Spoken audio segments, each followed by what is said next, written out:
bu günləri əvvəlki oyunlardan fərqli olaraq müdafiədən oynadı. Düzgün taktika seçdi. Və bizdə çatmayan başlıca cəhət o idi ki, son nöqtə, yəni Zaver şaşırlar yox idi və olmadı. Komanda uduzursa bu oyunları bir nömrəli məsuliyyət sırf mənimdir. Ola bilər, mən haradasa səhvlərə yol vermişəm. Ancaq burada futbolcunun heç bir günahı yoxdur.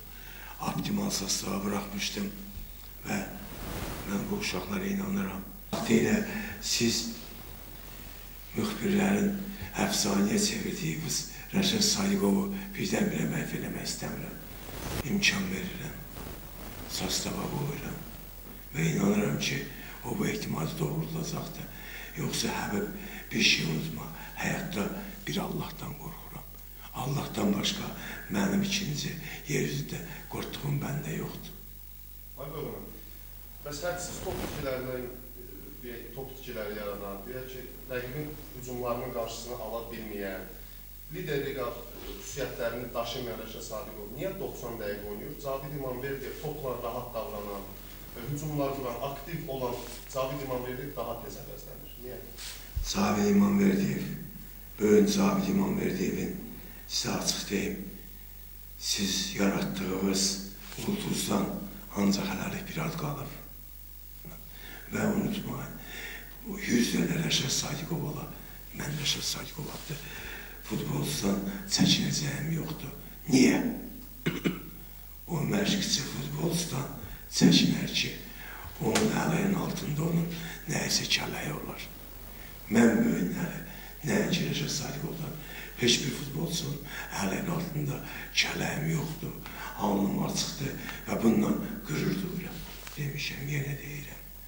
Kim ixtiyarımda olmaz, onu kəsib atarım. 5 parmağımdan onun sözümə baxmaz, onu kəsib atarım. Və unutma, bir şey ki, mən Samanatda yatan məşqçilərdən deyəlim. Bayaq bir haşiyə çıxdım, deyəsən sən məni tutmadın. Mən o məşqçilərdən deyəlim, mən o insanlardan deyəlim ki, futbolcudan hədiyyə götürəm, nəyəsə götürəm və onun qabağında ömrü boyu baş aşağı dayanım. Yadından çıxmasın, futbolcu böyük mənim ixtiyarımdadır. Mən Sadıq Sadıqovun ixtiyarındayım. Mən futbolcunun ixtiyarında deyiləm. İnşallah dekabra sayılan günlər qalır. Sən bu kamançanın səsini eşitərsən. Bilirsiniz, bir şey unutmayın. Bizim müsəlmanın ən pis səhəfi nədir? Biz həmişə axırda da deyiləcək sözü çalışırıq əvvəldə deyək. Həmişə də badvayət oluruq. Satarıq dekabrın 25-nə. Biz yollar deyonsa, ondan sonra siz görərsiniz ki, böyük ağacı, böyük hərflə nə deməkdir?